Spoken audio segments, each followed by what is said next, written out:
एक समय की बात है। एक बार बहुत जोर से बारिश हो रही थी। अरे राम राम राम राम।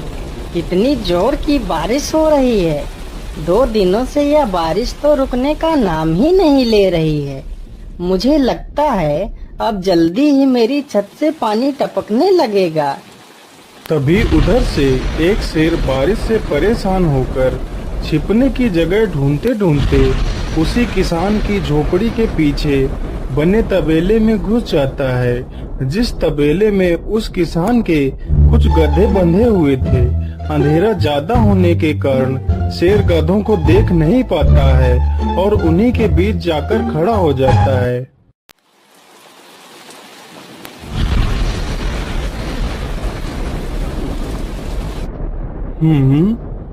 यहाँ से तो किसी मनुष्य की आवाज आ रही है। चलो चुपचाप बैठा रहता हूँ। जैसे ही यह आदमी मेरे करीब आएगा मैं इसे खा लूंगा। हाय हाय हाय, यह बारिश कब रुकेगी? ऊपर से यह टपका भी आ गया। अब मैं क्या करूं? इस टपके से कैसे बचूं? इतना तो डर मुझे शेर और बाघ से भी नहीं लगता है जितना डर मुझे इस टपके से लगता है। अरे यह टपका कौन है? मुझे लगता है यह टपका तो मुझसे भी ज्यादा खतरनाक है। तभी तो यह आदमी शेर और बाघ से ज्यादा इस टपके से डर रहा है। चलो जल्दी से मैं यहाँ से निकल लेता हूँ, नहीं तो कहीं टपका ने मुझे देख लिया तो मेरी खैर नहीं।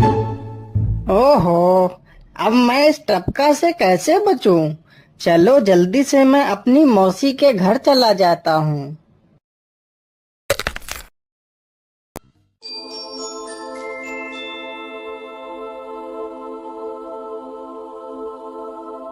अरे चल चल गधे की औलाद, यहाँ पर छिपा हुआ बैठा है। अरे चल जल्दी। अरे ये क्या, जिसका डर था वही हुआ। यह टपका तो मुझ पर हावी हो गया।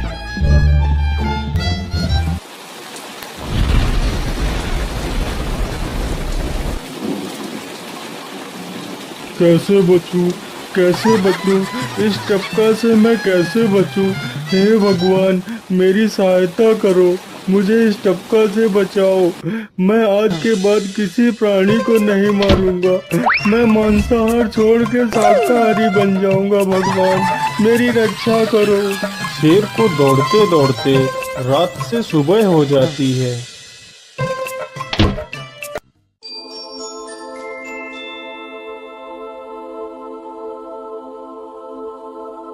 अरे देखो देखो, यह तो शेर की सवारी कर रहा है। अरे हाँ, सच में ये तो शेर की सवारी कर रहा है। इसे तो डर भी नहीं लगता है। अरे उधर तो देखो जरा, यह आदमी कितना बहादुर है। यह आदमी शेर की सवारी कर रहा है। जिस शेर को देखकर हमारी धोती आगे से गीली और पीछे से पीली हो जाती है, यह तो उसकी सवारी कर रहा है। ये गांव के लोग भी ना पागल हो गए हैं जो इस गधे को शेर। अरे बाप रे, यह तो सच में एक शेर है। हे भगवान मेरी रक्षा करो, शेर तो मुझे खा ही जाएगा। राम राम राम राम राम। अब क्या होगा? इस शेर से कैसे बचूं? अरे यह तो एक बरगद का पेड़ है। यही अच्छा मौका है। जल्दी से इस बरगद की जड़ पकड़कर ऊपर चढ़ जाता हूँ।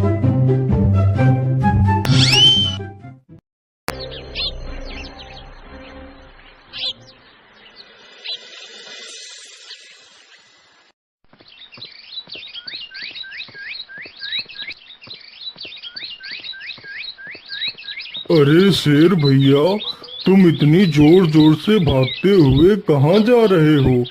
आप तो बहुत डरे हुए लग रहे हो। आप तो जंगल के राजा हो, आपको किसका भय है? टपका, वो टपका मेरी जान के पीछे पड़ा है। अरे शेर भैया, जरा मुझे बताओ वो टपका है कहाँ? अरे भालू भैया, वो टपका मेरी पीठ से उतरकर उस बरगद के पेड़ पर चढ़ गया है। उसने मुझे रात भर खूब दौड़ाया है। वो तो भगवान का शुक्र है कि मैं जिंदा बच गया। चलो शेर भैया, मुझे उस टपके के पास ले चलो, जरा मैं भी तो देखूं आखिर ये टपका है कौन। अरे नहीं भालू भाई, बड़ी मुश्किल से तो मेरी जान बची है। मैं अपनी जान फिर जोखिम में नहीं डालूंगा। तुम्हें जाना है तो जाओ। अच्छा, ठीक है शेर भाई, तुम यहीं रुको। मैं अभी बरगद के पेड़ पर देखकर आता हूँ आखिर ये टपका है कौन। जाओ जाओ बच्चू, जब वो टपका तुम्हारे ऊपर हावी होगा तो पता चलेगा।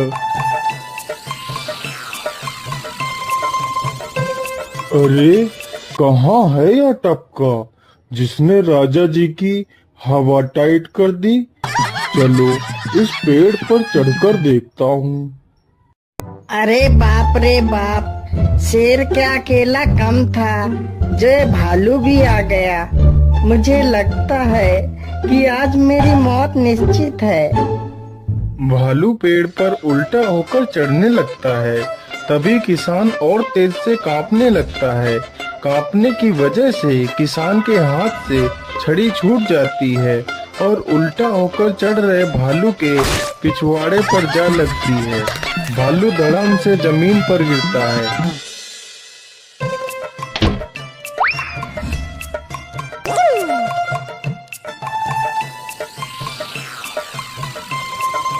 मुझे लगता है अब शेर और भालू दोनों भाग गए हैं। चलो अब जल्दी से यहाँ से निकल लेता हूँ।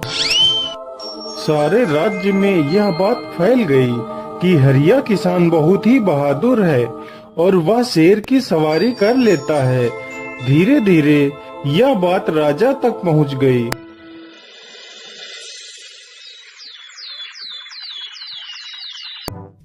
महाराज, क्यों न हम पड़ोस के गांव से हरिया किसान को बुलवा लेते हैं। वह बहुत ही बहादुर है। उसके बहादुरी के चर्चे तो पूरे राज्य में हैं। मुझे पूरा विश्वास है वह इस काम को जरूर कर सकता है। वह इस दुष्ट शेर को जरूर पकड़ लेगा। सैनिकों, हरिया किसान को आदर पूर्वक हमारे दरबार में पेश किया जाए। महाराज, आपने हमें याद किया, बताइए क्या बात है। मालिक, हमसे कोई भूल हो गई क्या मालिक? नहीं नहीं हरिया, तुमसे कोई गलती नहीं हुई है।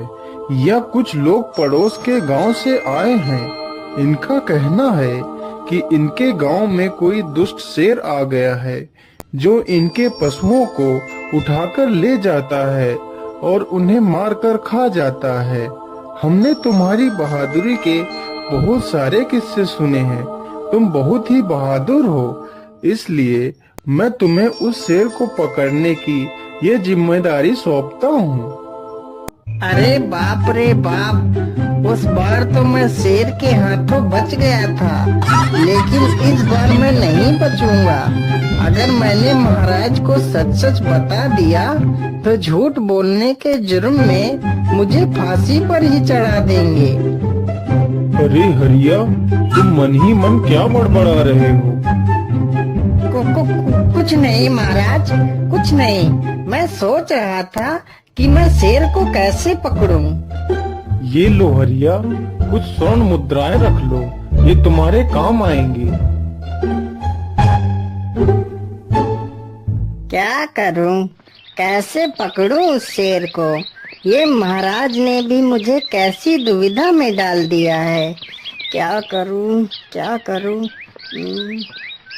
हाँ, मिल गया।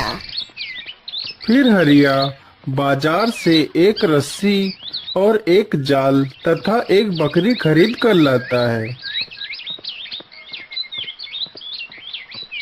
चलो जल्दी से, मैं यहाँ पर एक गड्ढा खोद देता हूँ।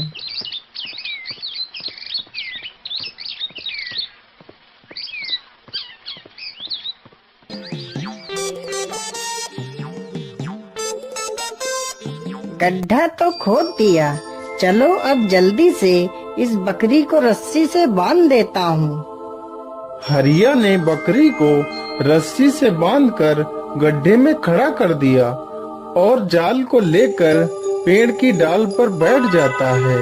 थोड़ी ही देर बाद जब बकरी को भूख लगती है तो वह चिल्लाने लगती है।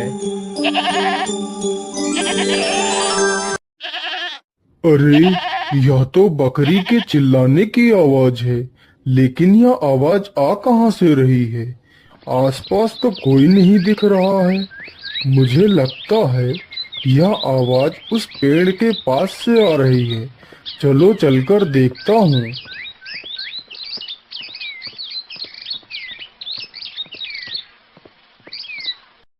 अरे वाह, आज तो शिकार मेरे पास खुद चलकर आ गया। शेर तुरंत ही बिना देर किए हुए गड्ढे में छलांग लगा देता है। तभी किसान तुरंत ही बकरी को ऊपर खींच लेता है और जाल को गड्ढे के ऊपर गिरा देता है। शेर गड्ढे में ही फंस जाता है। यह देखकर गांव के सभी लोग बहुत ही खुश हो जाते हैं।